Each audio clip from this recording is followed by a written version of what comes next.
Happy Sunday. Today is Sunday musing. My hand is falling asleep, so I gotta switch it. There we go. Um, I'm out for a gentle walk this morning. It's April the 13th. In numerology, if you add the 3 and the 1, you get a 4. And that 4 is angels are with you.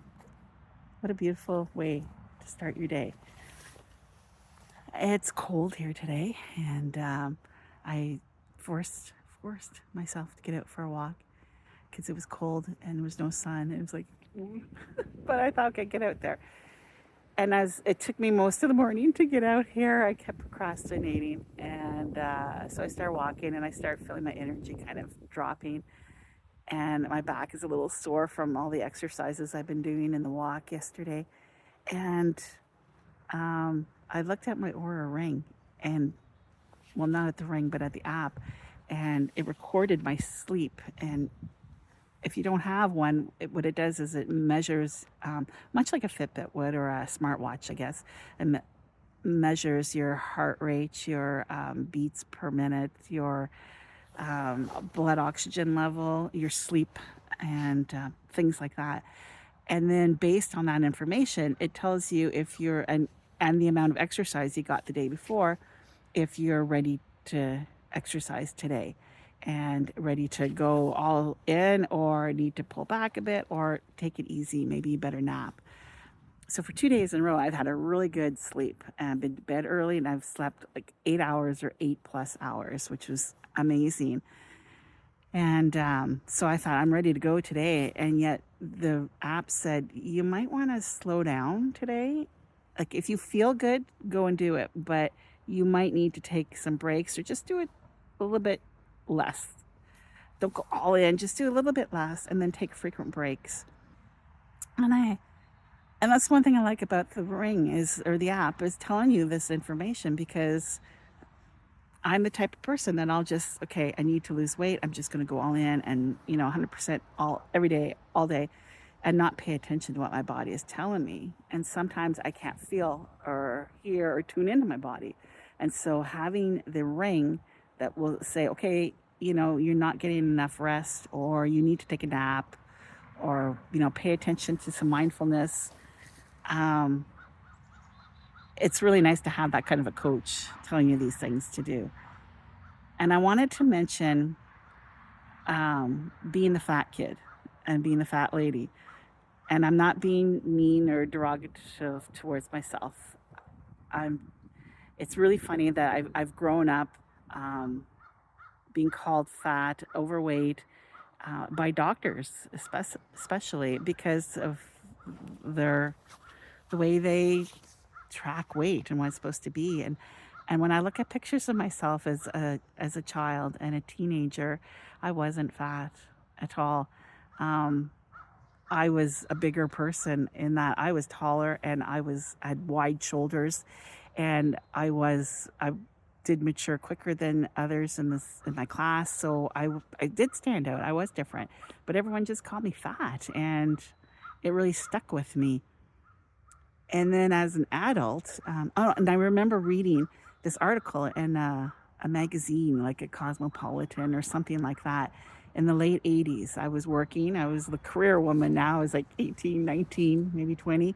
And this article was directed to the fat ladies, telling you that you had to always dress better than anybody else. You had to make sure that you showered every day because your hair had to be impeccable and you had to make sure that you smelled really good and you had to make sure your clothes were really nice and you just had to be better in those areas than, I guess, regular people.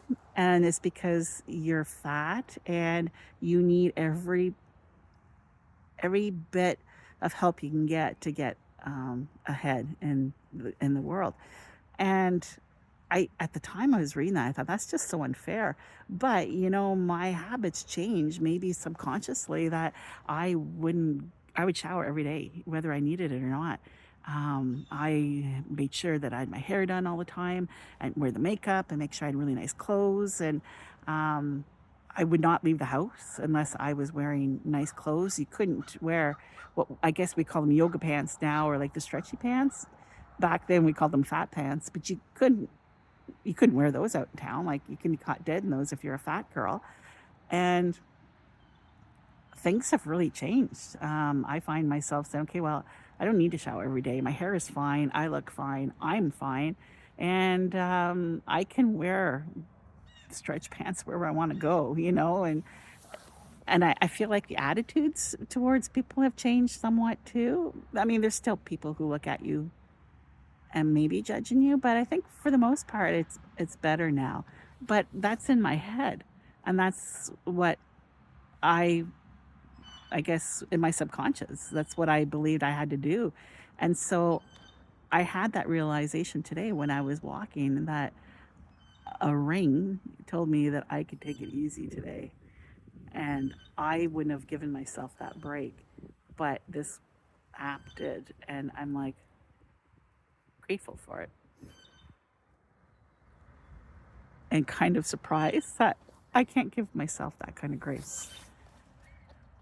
And so while I was thinking about that, while I was walking around, I realized that echoes throughout my whole life. I'm always so hard on myself, like ridiculously hard on myself. And now I realize why. It's because I have to do better because I'm still the fat kid or the fat woman. I'm still the fat person. And yeah, that's an eye opener for me. And it shouldn't be about my weight. I should be able to give myself grace regardless. And if I don't want to go out and do something, or if I don't want to write a blog or do a post or whatever, I shouldn't have to. I need to do what I really want to do. And that makes me think of this one day. I'm trying to think if it was in the fall or the summer. I guess it doesn't matter, but it was in the past year. I was just not feeling like I wanted to do anything. I was tired, but a nap wouldn't help. So maybe my soul was tired, and I was maybe a bit bored. I don't know how to describe it. You might know it's like maybe a melancholy. I can't say it. Feeling that there's something, but I don't want to do anything. Like, I could just zone out, put a movie on, lay down, and just zone out. And so I was just in that space, and it was towards the end of my work day, and I was just like, I don't know what I'm going to do for supper. I don't know what I'm going to do this weekend. It was a Friday night, and my angel said, "What do you want?" And I was just like, "What?" And they're like, "What do you want to do? Like, what one thing could you do right now that would like make you happy, or just what do you want to do? If you could do one thing, what would it be?" And so I just sat for a moment and thought, and I said, well, I'd really like to go to this pub in town that has a casino attached to it, and I'd like to get a club sandwich with a poutine on the side, and I'd like to split that with my mom, and we'd have half a club each and half a poutine each. And right there, like, I wouldn't normally say that because, well, that's what a fat person would eat. But it was like, this is what I wanted to do. And my spirit team was saying, what do you want to do? So I said, this is what I want to do. I want to go to that restaurant. I want to split a club sandwich with a poutine with my mom. And then maybe we can put $20 or $5 or something into the slots and just have fun. And I'm not a gambler. And I usually don't like going and putting $20 or $5 into a slot machine because it's just a waste of money. And I remember when we lived at our old place, there was the Hull Casino, and my mom and dad used to go there as an evening entertainment. They go out to the dinner at the buffet, and then they spend a little bit of money on the casino, and they come home. And so occasionally we would do that too. We just pop in, and I'd put $5 in and be gone in no time. And I just go sit somewhere and read until mom was ready to go. But it was just a way to pass time or some kind of entertainment. So I thought, this is what I want to do. Kind of reminds me of old times, right? So I wrapped up work, and I go downstairs, and I tell my mom, I said, this is what I'd like to do tonight. And I shared everything, and she's like, I'm on board, let's go. So we got ready and we went. And we sat there and we shared our club and our puts in, and we laughed and we had a good time. And then I said, okay, let's do this with the $20. So I go over to the slot machine and I'm like, well, which one do I pick? And I'm walking all around, but there was one specific one that said, you need to sit here. So I'm like, I'm going to sit here. So mom sat beside me and I'm looking at it and I put my money in. I said, like, what game do I play? And so I start sliding through all the games. I'd never seen this kind of a slot machine before.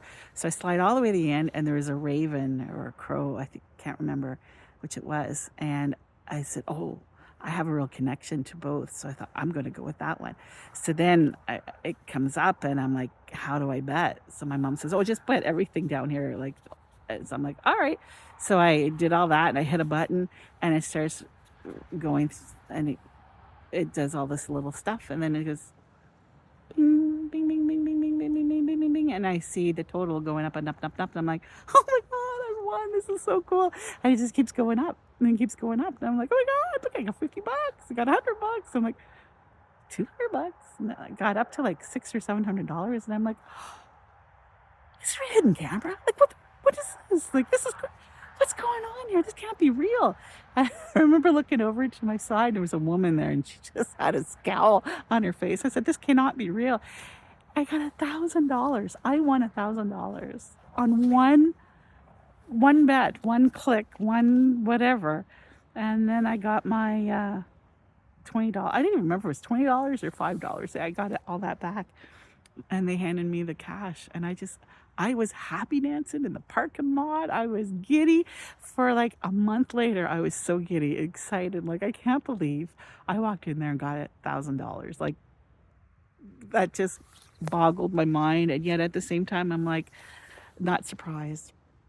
So I feel like the moral of that story is not go to the casino and you're going to get $1,000. The moral of that story is, what do you want to do?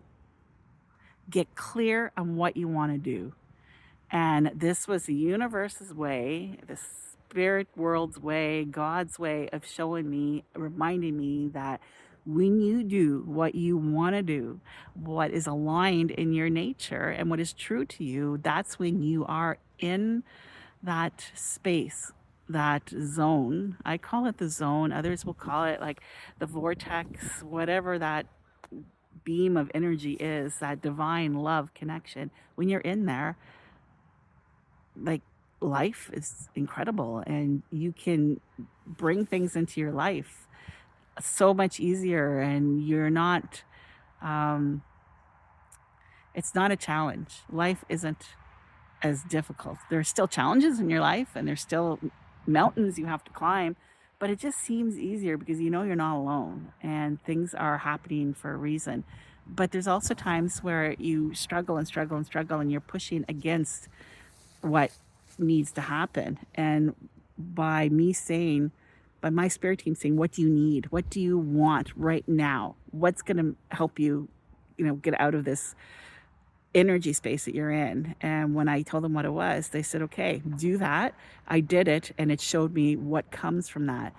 And it's not $1,000 that comes from it. It's, you're back in the flow. You're back in connection with your divine source, where you just have to ask and you will receive. And so for me, the moral of that story is to, if you're feeling that way and you're pushing and life just seems like it's just too much of a challenge, it's because you're not in that flow. You're not in the zone. You're not in the vortex. You're not in whatever you want to call that energy. You're not connected to your higher source. You're not connected to God. And you need to get to that place so that amazing things can happen to you. And I do consider that to be a miracle, because miracles come in so many different ways. You can ask for a sign and then something happens. To me, that's a miracle as well. So yeah, that's my musing for today. And I hope I kept that not too long. And yeah, I'll see you again soon. Be well, my friend. I'm not shutting it off. It won't shut off. My gloves are too thick, so I'm going to say it again. Be well, my friend.